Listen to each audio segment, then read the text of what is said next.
Bonjour, bonsoir mes amis d'Internet, c'est partout là où vous êtes en direct de www.congo-filimbi.com. Votre émission panafricaine. Aujourd'hui, je suis ensemble avec mon invité qui s'appelle René Mbango. René Mbango, bonjour. Bonjour, monsieur Dubé. Ok, merci beaucoup. On va essayer de discuter les problèmes d'Afrique et pourquoi pas les problèmes de la République démocratique du Congo, mais on va commencer d'abord pour les problèmes concernant le Sénégal. Le Sénégal, l'opposition maintenir son soutien à Khalifa Sall. Est-ce que tu as les informations concernant le soutien des opposants de Khalifa Sall? Non, je n'ai pas assez d'informations sur les soutiens de Khalifa Sall aux opposants sénégalais. Mais ce que je sais, c'est un opposant. C'est quelqu'un qui a été avec les PS, Parti Socialiste, qui s'est détaché avec un nombre de gens pour aller créer aussi son mouvement, que je ne maîtrise pas les noms. Et nous savons tous aujourd'hui que Khalifa Sall a été arrêté parce qu'il a utilisé de l'argent et qui n'a jamais justifié.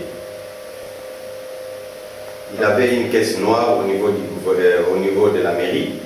Alors, cette caisse noire avait des millions de francs CFA qu'il a utilisé. Et le gouvernement central lui demande de fournir les explications ou les preuves par rapport à cette utilisation d'argent qu'il n'a jamais présenté et aujourd'hui il est en prison.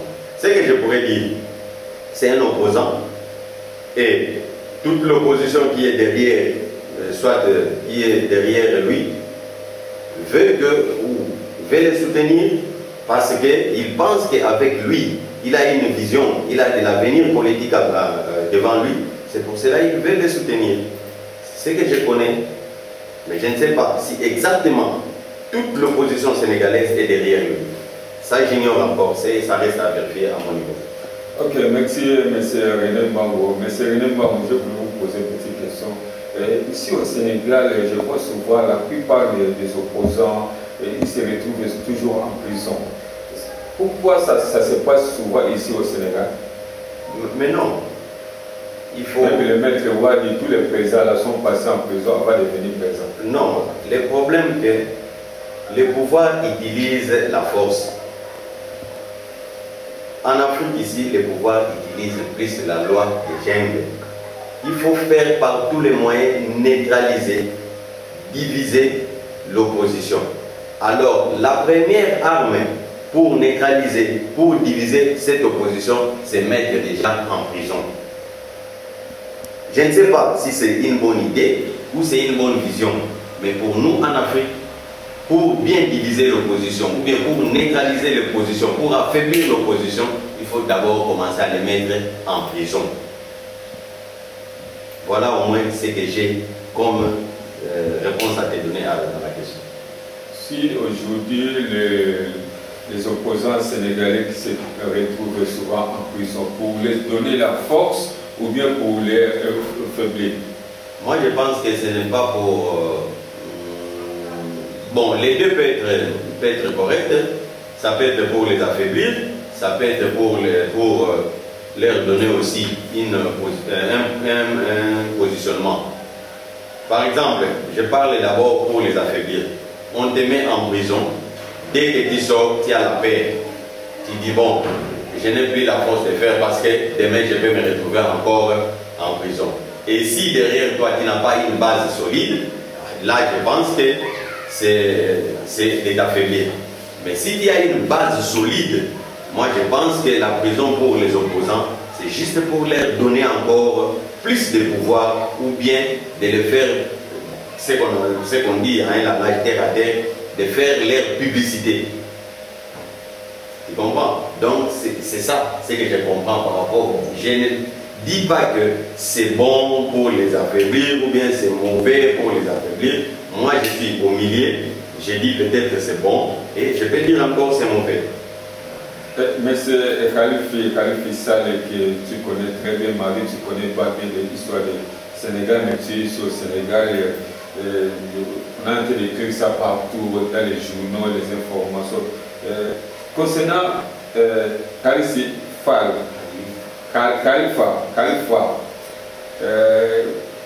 avant qu'il soit opposant, est-ce qu'il avait déjà l'argent ou bien il a trouvé l'argent au moment où il était venu opposant?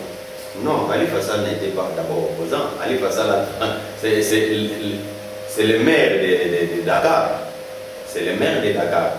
Il est devenu opposant parce qu'il s'est détaché d'un parti politique puissant comme le PS. Il était enfant de PS, formé dans PS, mais il n'avait pas de mêmes ambitions avec le secrétaire général du PS, qui est M. Tanor Dieng. C'est pour cela qu'il a dit préférer de quitter. Or, quand il quitte déjà un parti, là, il devient opposant des partis. Donc, il est parti avec les élections. Les élections, je pense, les élections provinciales, avec son parti politique. Il n'est pas parti avec la liste du PS. Il a créé son parti et il a été soutenu avec, quand je regarde tous les gens qui sont avec Khalifa Sall, ce sont les gens qui viennent du PS, Parti Socialiste. Donc, ils pensent qu'il a un avenir politique. C'est pour cela qu'ils sont en train de le soutenir. Dans la politique, normalement, il faut être casé quelque part. Si la politique de venir dans les néants, de sortir dans les néants, ça c'est pas une bonne politique. Je peux ouvrir une petite parenthèse avec ce qui se passe en République démocratique du Congo. Le président que nous avons maintenant est sorti du néant. C'est pour cela que nous avons des problèmes. Mais Khalifa Sall, je pense, il a dirigé la mairie de Dakar. La ville de Dakar, c'est entre ses mains. Je pense qu'il connaît quand même. Il a quand même une vision. Et cette vision-là, ça pourrait quand même lui permettre à bien se positionner, aux élections présidentielles de 2019 ou bien après 2019. Monsieur René, le Khalif Figon a de parler au tout moment. Est-ce qu'il a déjà parlé qu'un jour, moi, je vais diriger le Sénégal, mais je serai président sénégalais? Ok, tu sais que nos autorités africaines ont le problème de dire, de montrer leur position. Mais la base nous montre déjà que c'est quelqu'un un jour qui peut devenir président. Lui ne peut pas dire ça, mais son entourage et sa base politique est en train de nous montrer ça, que c'est un candidat à la présidentielle aux années qui viennent. Bon, c'est notre jugement quand même. Il est quand même capable pour diriger ce pays. Mais oui, il a quand même la potentialité avec lui. En dirigeant d'abord la mairie de Dakar, comme étant maire de Dakar, je pense qu'il a de l'avenir. Parce que, tu vois, la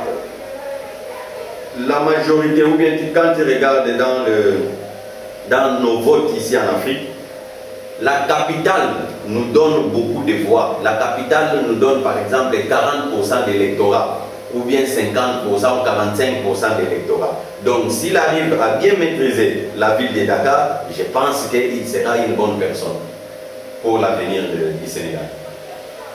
Merci beaucoup. On a vu aussi l'ancien président Ouad, son fils, il était en prison. Il est en prison, on avait condamné presque 5 ans, mais il n'avait pas fait 5 ans, il n'avait même pas fait 5 ans, on avait fait sortir. Est-ce que c'est ça la démocratie du Sénégal, ou bien leur façon de faire, là, ça pousse aussi, les autres ils viennent aussi les opposer? Non, moi je pense que le problème de Khalifa Sall, c'est un problème qui est un peu compliqué à notre niveau, parce que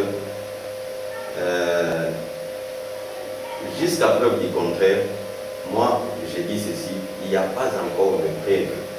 On n'a pas encore montré les preuves de son élimination. Tu vois, les gens parlaient des milliards, des millions.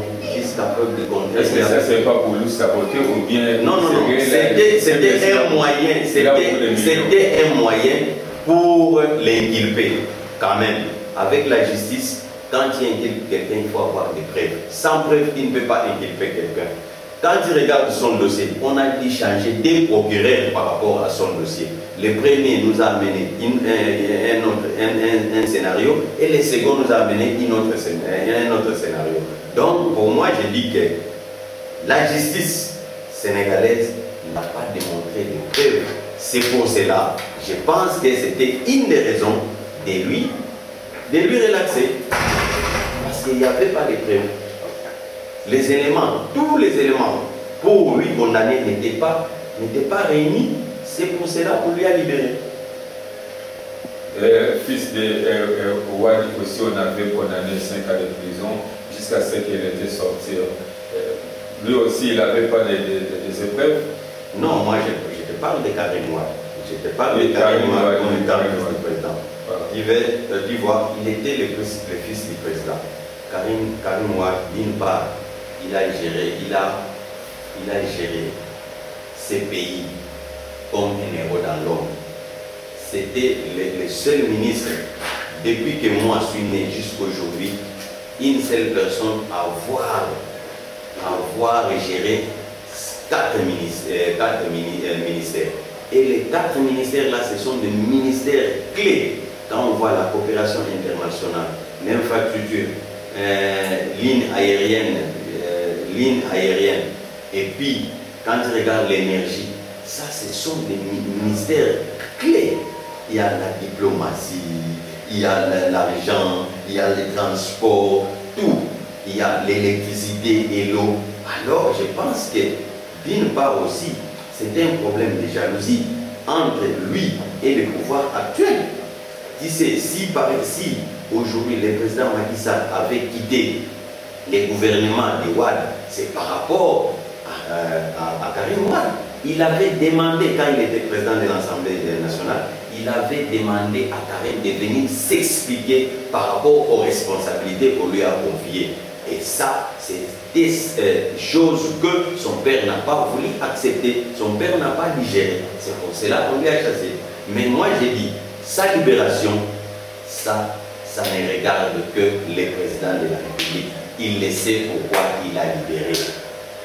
Et moi, je me pose encore la question, au lieu de le laisser ici, pourquoi on l'a fait quitter le pays? Ce sont des questions que moi, je me pose. Mais ça, je pense que seul le président de la République, ou soit l'entourage du président de la République, qui peut nous répondre à cette question. Pourquoi on l'a condamné de 5 ans et on le libère avant 5 ans? Pour moi, à mon niveau, entre guillemets, j'ai dit, c'est parce qu'il n'y avait pas de preuves. C'est pour cela qu'on l'a libéré. Mais s'il y a des choses cachées, c'est au président de la République de nous expliquer.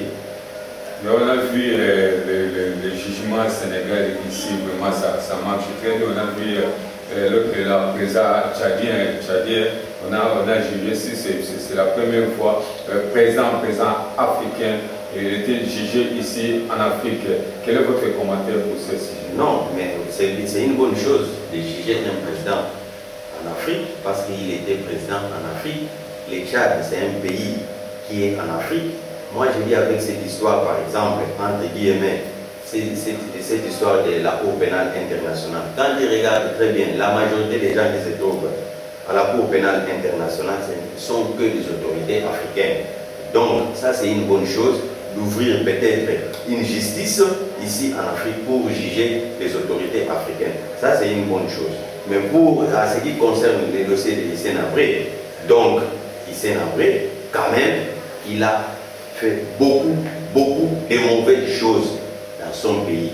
Alors, comme il était venu en exil ici, moi, je me suis dit, bon, c'était une bonne chose de les juger ici au Sénégal, ou peut-être de les retourner, de le faire retourner chez lui. C'était mieux de les juger ici. Alors, comme la machine judiciaire sénégalaise marche, c'est pour cela qu'ils ont accepté de les juger ici. Il est condamné ici au Sénégal. Ah, ça c'est une bonne chose. Si dans d'autres pays africains, on va toujours continuer, où on aura toujours cette idée de juger le président ici en Afrique, ça sera une bonne chose pour nous les Africains. Ça aussi, peut-être à la longue, dans d'autres pays, s'il y a un problème, au lieu de transférer quelqu'un à la Cour pénale internationale, c'est mieux de le juger ici. Parce que c'est la même justice, ce sont les mêmes textes. Et peut-être que ce sont les personnes qui se diffèrent, mais les textes sont les mêmes. Les textes sont les mêmes. Les droits, nous lisons ça tous de la même manière, malgré la différence des hommes. Donc, mais ça, c'est la victoire pour nous les Africains, ou bien la victoire comment on peut dire, de ces pays? Non, ça c'est une victoire pour les Africains. Comment pour la CPI? Parce qu'il n'y avait aucun juge de la CPI qui était là. Peut-être qu'il y avait des juges, mais c'est la justice sénégalaise qui a fait son travail. Et pour dire que nous, les Africains, nous sommes capables de faire ça. De faire ça et d'envoyer les gens à la niveau de... Ok, merci beaucoup. René Mbamou, vraiment merci beaucoup. On va prendre le deuxième sujet concernant les problèmes de la Côte d'Ivoire, puisque Côte d'Ivoire aussi là-bas, ça fait que bouger vraiment. Aujourd'hui, on a vu qu'entre les militaires avec les gouvernements sont vraiment pris un bon compromis pour finir ces bêtises-là. Quel est votre commentaire pour le sujet de Côte d'Ivoire? Non, la Côte d'Ivoire, c'est une mutinerie. Je pense qu'il a été créé ou qui a été provoqué par les gouvernements. Comment un président de la République il peut prendre de l'argent pour donner aux autorités militaires, aux autorités supérieures? Et ces autorités supérieures ont des troupes derrière eux. Alors, quand ils payent une somme d'argent, ça c'est pour moi, je dis, c'était une corruption. Il est en train de corrompre les officiers militaires pour essayer un peu de protéger son pouvoir, en oubliant que ces autorités militaires ont des troupes derrière eux. Alors, si les troupes savent aujourd'hui que nos autorités ont été payées, nos autorités ont été corrompues, alors nous, on n'a pas vu cet argent, nous, on ne nous a rien donné. À ce moment-là, c'est la troupe qui se soulève. On dit ceci, il n'y a pas un mauvais troupe, il y a un mauvais chef. Si le chef n'est pas bon, à ce moment-là, la troupe aussi ne sera pas bon. Moi, je pense que cette histoire, je suis en train de dire que le gouvernement a très mal fait de donner l'argent aux autorités. Et maintenant, ces autorités n'arrivent même pas à maîtriser leurs troupes. Et voilà les conséquences. Il y a la mutinerie. Il y a la mutinerie en Côte d'Ivoire. Oui, aujourd'hui, vous êtes en train de dire que non, il y a des pourparlers. Je pense que la situation est revenue au calme. Moi, je pense que la situation n'est pas revenue au calme. Demain aussi, ça peut susciter. Demain aussi, ça peut recommencer. Parce qu'on ne sait pas. Tu vois, dans chaque armée, il y a des commandants. Il y a des commandants. Après, il y a les chefs qui est là. Il y a, par exemple, si je prends la division, vous avez les compagnies, vous avez des sections à l'intérieur. Donc, les commandants compagnies, les chefs section, est-ce qu'ils sont prêts de dire à leur troupes que non, allons au dialogue, il faut accepter ce que nos autorités vont nous dire. Moi, je pense que c'est un problème déjà. C'est un problème qui a été créé par le gouvernement. Et le gouvernement avait donné un peu de l'argent. Il avait donné cet argent au chef. Il avait donné ça au chef qui commande les troupes. Et ces chefs, est-ce que ces chefs-là ont donné cet argent aux troupes aussi? Ils les avaient donné quelque chose? Point d'interrogation. Alors, donc, c'est le gouvernement qui a versé l'huile dans le feu. Mais alors, si ce n'est pas très bien géré, c'est ça qui crée des conflits, des groupes rebelles, la mutinerie dans un pays. René Mbamou, merci beaucoup pour le moment de Côte d'Ivoire. d'Ivoire. Mais René Mbam, les problèmes des militaires ici en Afrique, vraiment, les opposants, ou bien les gouvernements comme les présidents de la République qui donnent l'argent comme ça, aussi longtemps les peuples, il a eu de souffrir par-ci, par-là. Donc pour vous, ça vous dit absolument rien concernant l'argent en train de donner comme ça, au moins de créer quelque chose pour que les peuples africains, ou bien pour les peuples africains peuvent bénéficier avec cet argent? Non, en Afrique, on n'a pas les problèmes, c'est une question de l'armée. En Afrique, la majorité, nous n'avons pas, beaucoup de pays n'ont pas une armée républicaine. Il n'y a que des milices qui sont en train de protéger les pouvoirs. Alors, pour que le pouvoir soit protégé, il faut que ces milices soient très bien payées. Alors, pour le gouvernement, pour le président de la République, il souhaite donner beaucoup d'argent aux militaires pour qu'ils soient, pour protéger son pouvoir. C'est ça le grand problème en Afrique. La majorité de l'armée africaine, ce n'est que des milices.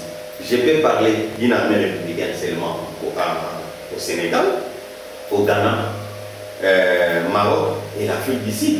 Tous les pays restants, ce sont des milices. Alors, si le président de la République a le pouvoir, la première chose, c'est de bien sécuriser cette milice. Pour bien les sécuriser, il faut qu'il soit très bien rémunéré, il faut qu'il soit très bien payé. Tout l'argent, les primes de tout consort, il faut les verser pour juste protéger son pouvoir. René Mbamou, au niveau de Mali, il y a toujours des morts là-bas.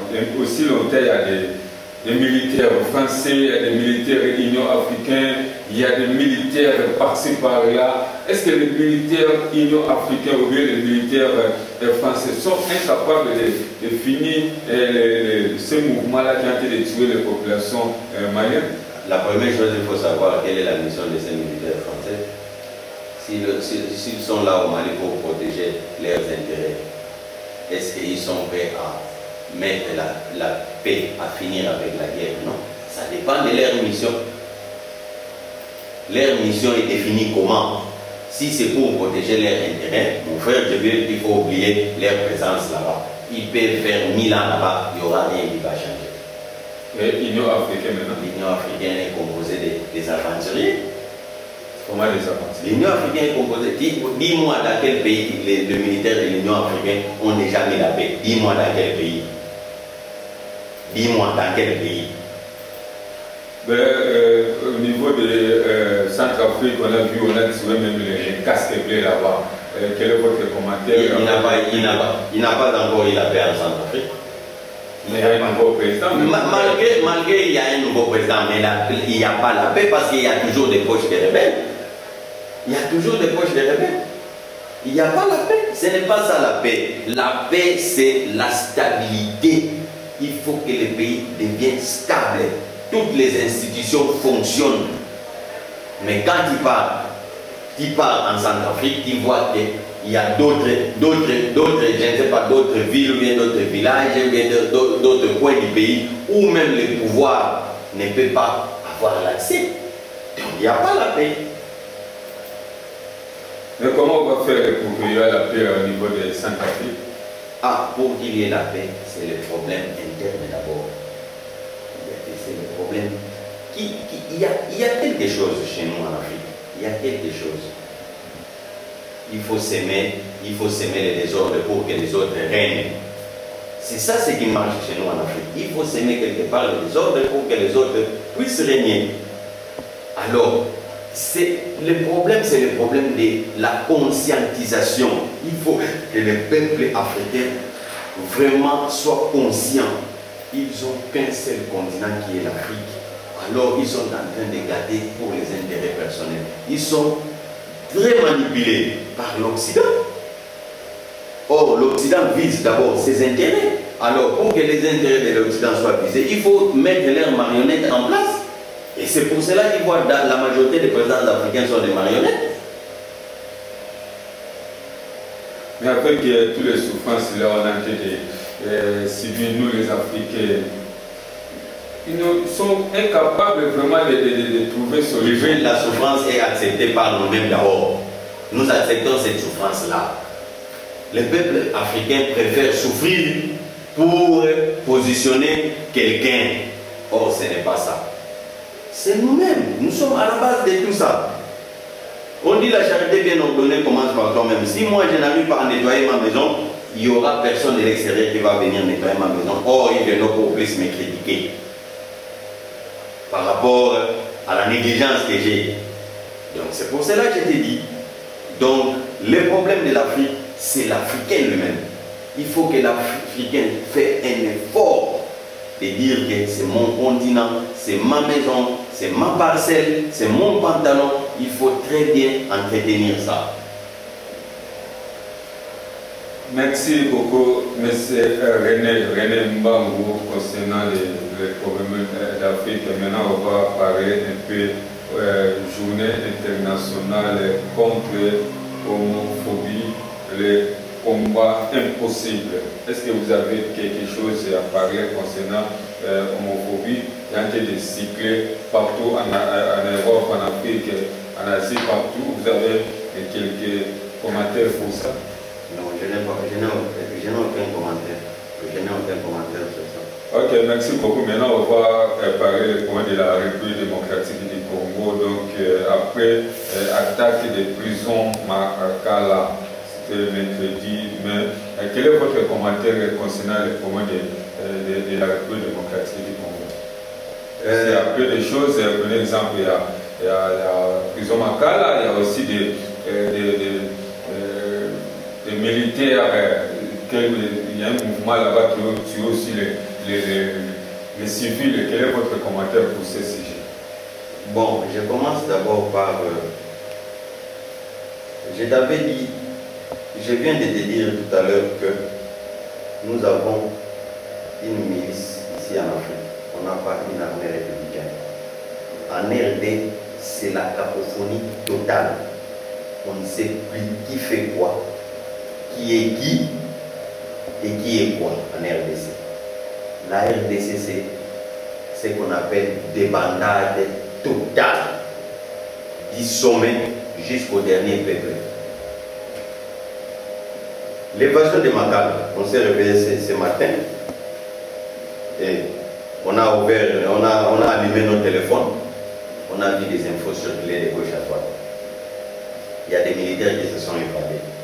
Mais moi, je suis curieux d'abord, pourquoi cet événement doit se passer les 17? Or, les 17 en RDC, c'est les soi-disant dates de libération. Je ne sais pas, on avait libéré qui était esclave pour qu'il soit libéré, mais c'est ça qu'on dit, c'est une date historique qui est la libération du Congo par l'AFDEL, Alliance, je ne sais pas des opportunistes, des aventuriers qui sont venus, des soulards même, qui sont venus libérer les peuples congolais, qui étaient dans une prison, qui étaient, je ne sais pas, dans une vase. Et cet événement se passe les 17. Ok. En voyant, en regardant, en lisant, les grands metteurs en scène, c'est le Mwananzemi qui a été arrêté il y a de cela 3 mois, 2 mois passés. Jusqu'à présent, le Mwananzemi n'a jamais été jugé.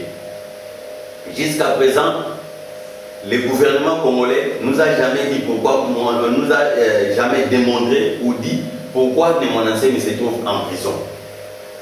Et aujourd'hui, le même Mwananzemi, et c'est lui qui est accusé en premier en disant que ce sont ces militants, ces milices, ces adeptes qui ont parti casser la prison pour les faire sortir. Moi, je ne fais pas assez de commentaires là-dessus parce que je n'ai pas assez d'éléments. Nous sommes en train d'appeler Kinshasa, nous sommes en train de voir nos réseaux sociaux, lire un peu et demain ou après-demain, on va avoir une idée générale. On saura qu'est-ce qui s'est passé en RDC. Mais moi, j'ai dit, je me réserve parce que ça peut être un scénario, ça peut être un montage, ça peut être un théâtre, mais je me réserve d'abord de voir à l'avenir ce que va nous donner la... Entre nous, on connaît le prisonnier de Makala vraiment très bien. Le prisonnier de Makala, c'est vraiment bien sécurisé. Donc il y a les militaires, il y a, je ne sais pas, pour faire sortir en prison Makala, si on n'a pas fait sortir, vraiment c'est très difficile pour faire sortir les gens au niveau des prisons de Makala. Bon, aujourd'hui, on a vu les gens de Boulouda Congo qui est parti là-bas taquer les prisons de Makala. Ils ont quel matériel pour casser les portes et pour entrer là-bas? Ou bien les gens de Boulouda Congo sont là-bas dedans, qui sont fait tout pour aider les gens de Boulouda Congo pour qu'ils sortent en prison. Est-ce que l'armée n'est pas complice dans tout ça? Ou bien la police n'est pas complice dans tout ça? Moi, je me pose la question, tous les policiers qui sont là devant Makala, ou tous les militaires qui sont là devant la porte de Makala, ils sont contents d'être là. Ils sont contents de leur travail. Ils sont bien rémunérés. Ça aussi, ce sont des petites questions à se poser. On a vu, bon, selon les radios se sont apparus que plus de 1,5 million de prisonniers sont sortis. Est-ce que ça c'est vrai ou bien c'est pour cela que je te dis, ça reste à vérifier. Parce qu'on ne connaît pas d'abord les chiffres exacts. Les chiffres exacts des détenus qui sont à Makala.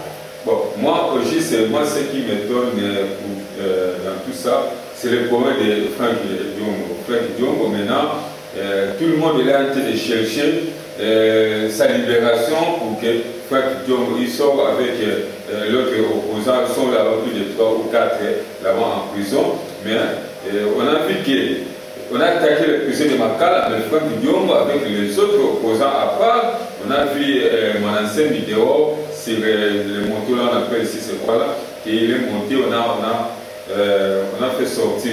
Mais Franck Diongo aussi, c'est pourquoi il n'a pas profité aussi de sortir avec les autres opposants. Mais ça reste à vous. Maintenant, Franck Diongo d'abord c'est un problème politique.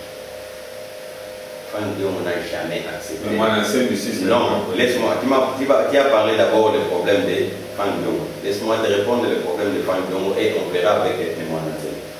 Franck Diongo, c'est un opposant politique. L'arrestation de Franck Diongo est liée à la politique. Franck Diongo n'a jamais accepté de collaborer ou de coopérer avec les régimes en place. Franck Diongo était le premier à dire non au glissement de Kabila. Franck Diongo était le premier à sensibiliser la population congolaise en disant qu'il y a un glissement qui est en train de se préparer. Il faut se lever, il faut dire non à ce glissement. Franck Diongo était premier à dire non au dialogue d'Eden Kojo, qui était juste un scénario politique. Aujourd'hui, nous avons vu là où ils sont arrivés avec ce dialogue. C'était juste un partage de gâteaux que Franck Diongo n'a pas voulu digérer, que Franck Diongo n'a pas accepté. Franck Diongo, quand il regarde son arrestation, je ne sais pas qu'est-ce qu'il a fait. Point d'interrogation.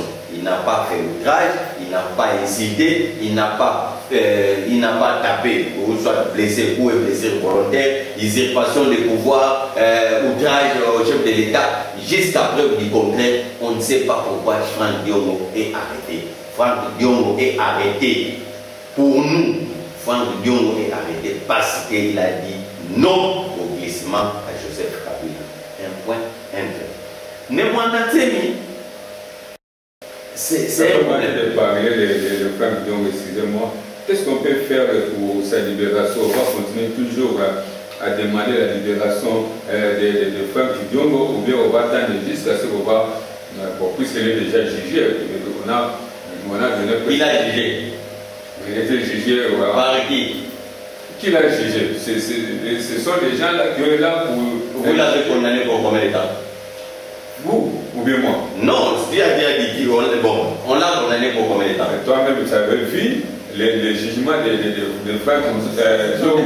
On a été de perfuser et de voir ça c'est un théâtre judiciaire. Comment la majorité un tiers, un quart, je ne sais pas quoi, je vais dire, 80% des gens qui se trouvent à Makala, 80% des gens qui se trouvent en prison en RDC. Tu vas me dire que ces gens-là ont été condamnés? Non. En RDC, vous préférez condamner un opposant qu'un Koulouna. Un opposant vous dit qu'on l'a condamné, mais un Koulouna n'est pas condamné. Or, les vrais Koulounaires, ce sont les hommes en cravate. Vous les avez jamais arrêtés. L'impunité règne jusqu'au sommet de l'État. Vous nous arrêtez seulement les gens qui disent non à Kabila. C'est tout.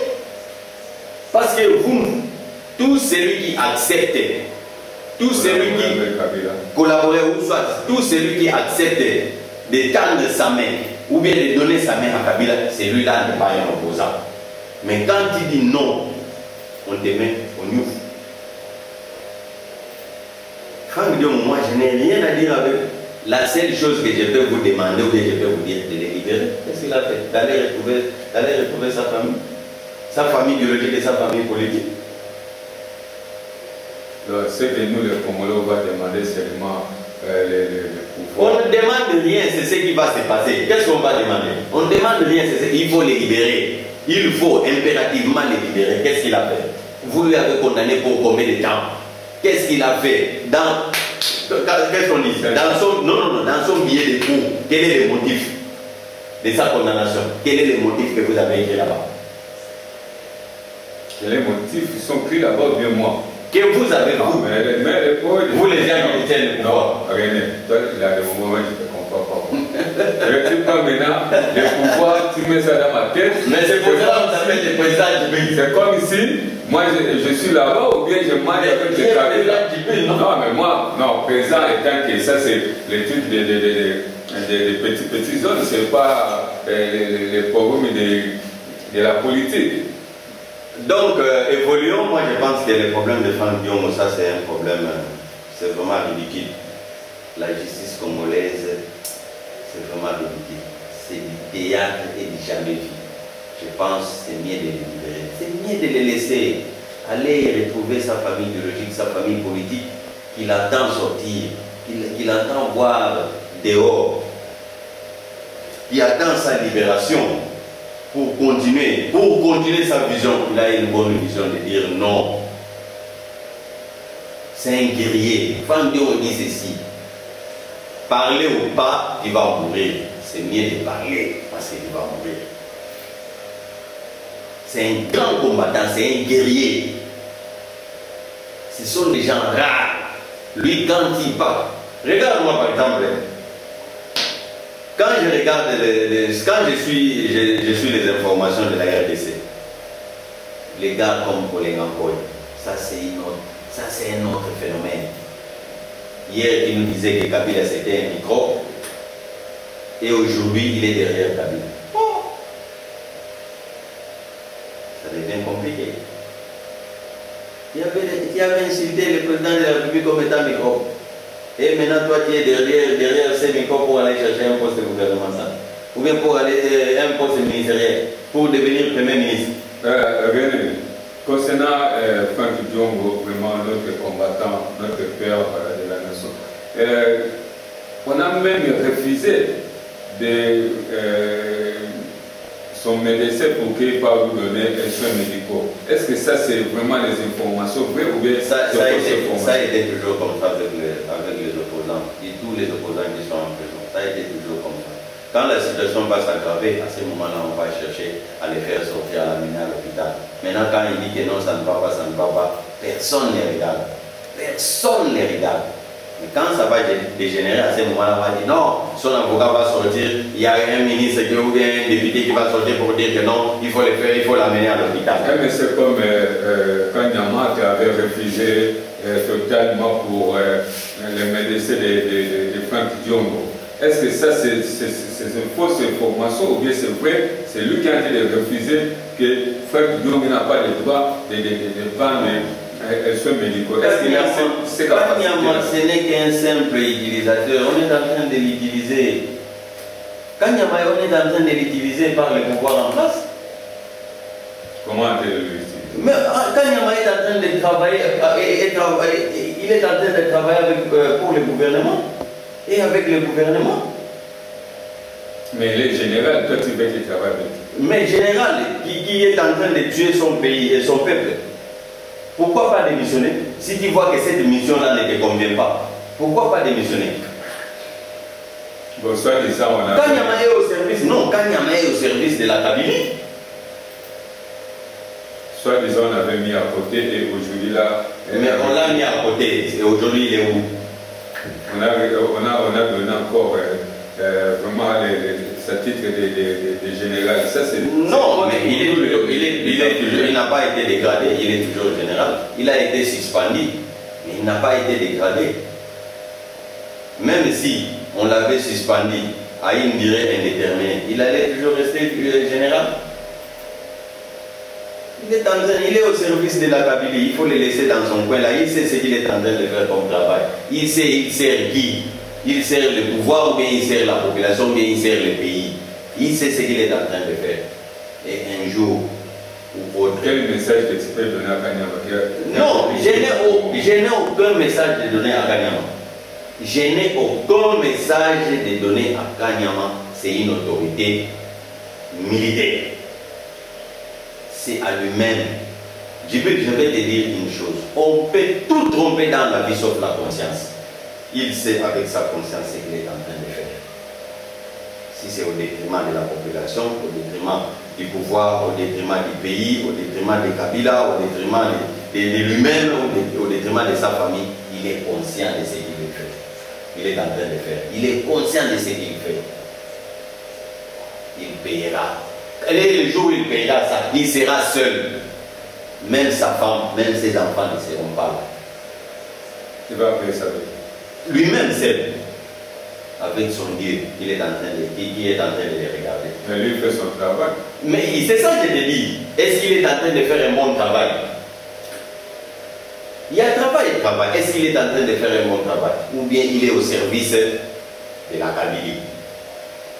Pour tuer son peuple. Tous les gens qui ont été travailler des services de Kabylie là, il n'y a personne qui est bon là-bas. Tous les gens là sont des mauvais. Ils sont contents à bout du doigt. Et d'ailleurs, ces gens-là ne s'expriment même pas.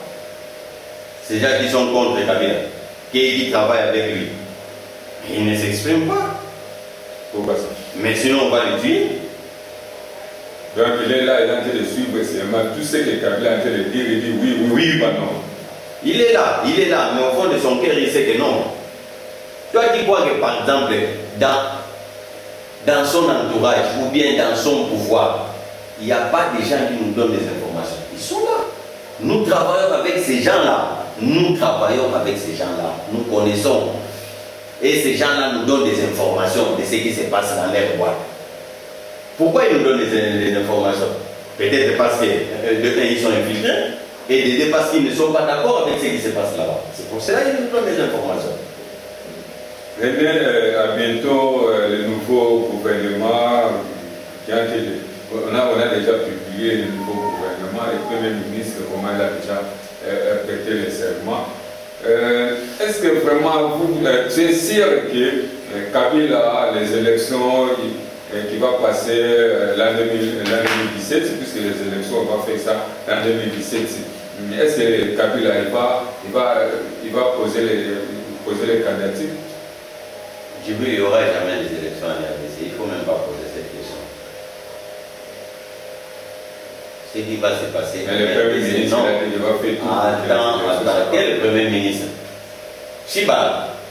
Chibala sait comment il est devenu Premier ministre.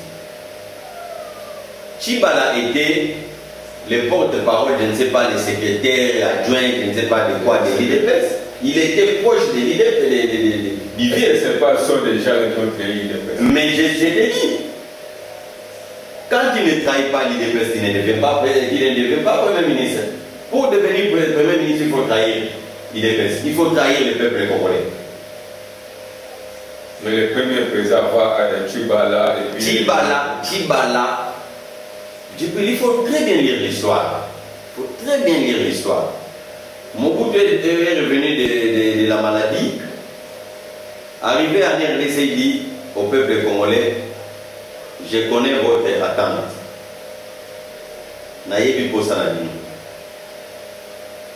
Quelque temps après, il nomme, parce que pour ça, l'attente, la Possa et le peuple a été dénommé Tshisekedi comme Premier ministre.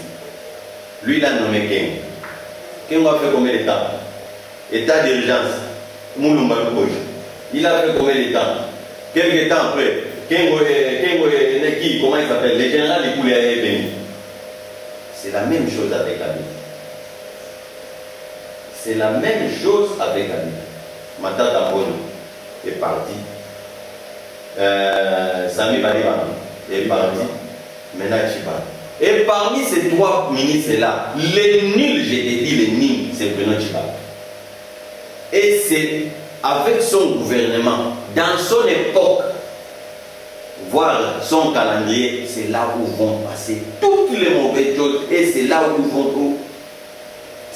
vont passer la libération de la RDC. Ça va passer par lui. Et je l'aime bien d'être là. Je l'applaudis qu'il soit là. Parce que dans l'histoire, on va écrire son nom. Quelle histoire? Les bonnes histoires. Je t'ai dit une bonne histoire qui sera la libération de la RDC. Et qui? Du peuple congolais. Non, j'ai dit qui va le symboliser? C'est le peuple, c'est nous, le peuple. C'est l'élite congolaise, c'est cette élite-là qui va écrire dans un grand livre les noms de Tchibala, d'avoir aidé le peuple congolais. Je suis content qu'il soit là. Et des peuples congolais encore. Lui-même, il sait, sa présence, c'est sa présence qui va aider le peuple congolais. C'est sa présence. Mais le militaire va demander, mais il va aider le peuple congolais. C'est sa présence. Ne veux pas savoir pourquoi j'ai dit, d'abord écoute-moi, c'est sa présence. Il faut qu'il soit là pour que le peuple congolais sorte de ces trous-là. Il faut qu'il soit là. Je suis content qu'il soit là. Le ministre le plus nul, c'est lui. Parce qu'après lui, qui encore va venir comme Premier ministre? Après lui. Dis-moi, après lui, il y a beaucoup de c'est la fin. C'est la fin. Lui là, c'est là. Lui là, le mire là, c'est lui qui clôture ça. Après lui, c'est une autre histoire. Après lui, c'est une nouvelle page. Après lui, c'est une nouvelle formule. Après lui, c'est une nouvelle forme. Regardez, on a mis le Premier ministre, ce n'est pas avec l'accord qu'ils ont signé, mais Kabila, il a mis son Premier ministre, lui-même, il a choisi le Premier ministre et puis il a nommé. Est-ce que, entre toi et moi, étant qu'il congolais, ce n'est pas. Kabila n'a pas violé les constitutions. Kabila, depuis qu'il est au pouvoir, il ne fait que violer les textes. Depuis qu'il est au pouvoir, en 2001 jusqu'aujourd'hui, il ne fait que violer les textes. Tout ce que Kabila était en train de faire, ça ne nous surprend pas. Kabila a commencé de violer les textes depuis le premier jour de son pouvoir. Son investiture, pas son investiture, depuis les jours qu'on a dit qu'il est devenu président de la République. C'est depuis ces jours-là qu'Abel a commencé à violer les textes. Qu'est-ce qu'on peut faire, nous les Africains, pour celui qui a en train de violer les textes? Quel est votre message que tu peux donner à les peuples congolais, les peuples africains qui ont en train de suivre? Depuis le seul message, il faut que les peuples se prennent en charge. Comment ça? Le peuple se prenne en charge, il faut que le peuple se décide de leur pays. Nous voulons A, nous voulons B, nous voulons C, nous voulons Y. C'est le peuple lui-même. C'est lui le souverain premier. C'est lui le premier citoyen. C'est lui le chef. C'est lui l'héritier. Les jours où le peuple va comprendre ça, que je suis le chef, le patron, l'héritier, le souverain de mon pays, c'est ces jours-là. Tous les indisciplinés, autorités indisciplinées, présidents indisciplinés, ne vont plus blaguer avec son peuple. La seule décision pour mettre un président de la République, la seule décision pour autoriser à quelqu'un de faire ça et ça doit revenir au peuple. Qui est là pour le peuple, Le peuple n'est pas là pour toi. C'est toi qui es là pour le peuple. Qui est là pour servir le peuple. Le peuple n'est pas là pour te servir. Donc, moi, je dis, c'est aujourd'hui ou bien c'est cette année ou jamais pour la RDC. Je demande à tous les peuples congolais, en commençant par moi-même qui vous parle, de s'élever et de dire non, c'est fini. Surtout nous en RDC, parce que chez nous, ce qui se passe chez nous, c'est une occupation. Fini à l'occupation. Le pays est occupé. Le pays est dirigé par les étrangers en collaboration avec nos imbéciles éminents professeurs. Nos imbéciles, les collabos. Il faut les finir cette année ici. On va les finir. C'est fini avec eux. Et d'ailleurs, les preuves, quand je regarde toutes les preuves, la population n'attend plus rien d'eux. Tout ce qu'ils disent à la population, on s'en fout. Et les jours où ça va commencer, c'est ces jours-là, ça sera regrettable au vide aussi du monde entier. C'est ça le message que je donne au peuple congolais. Merci beaucoup. Soyons unis, soyons prudents, soyons déterminés pour faire sortir le pays dans la boue. Merci mes frères. Merci beaucoup René Mbango. Quel est votre dernier message en deux mots, ou bien si aussi tu peux saluer une seule personne pour votre récompense? Je salue d'abord, je salue les chefs ou les responsables de cette radio de m'avoir invité, de m'avoir reçu. Et je dis à tous les peuples congolais, je compte sur vous, entre parenthèses, moi-même aussi. Je n'ai aucun autre peuple sauf le peuple congolais. C'est maintenant ou jamais. Dieu est avec nous. Dieu va nous orienter. Dieu va nous guider. Dieu va nous protéger. Dieu va nous surveiller de tout ce qu'on va faire. Parce qu'il est là. Il est là pour nous. Il est l'invisible. Il est l'infini. Il est l'infini et l'invisible. Il est là pour nous. Vraiment, on a tant souffert. Pendant 20 ans. Pendant 20 ans. Nous avons transformé la RDC comme la capitale des viols en Afrique. Je ne sais pas où au monde. Nous avons transformé la RDC comme un terrain de pillage. Nous avons transformé la RDC en poubelle. Quand tu pars en RD, tu te sens comme tu es étranger. Oh, tu es chez toi. J'ai dit cette fois, c'est fini. Je salue tout le monde. Je salue tous les combattants qui sont derrière les combats. Qui sont en train de se donner corps et âme à fond pour libérer ces pays. Je suis de cœur avec vous. On est ensemble. On restera toujours ensemble pour libérer ces pays.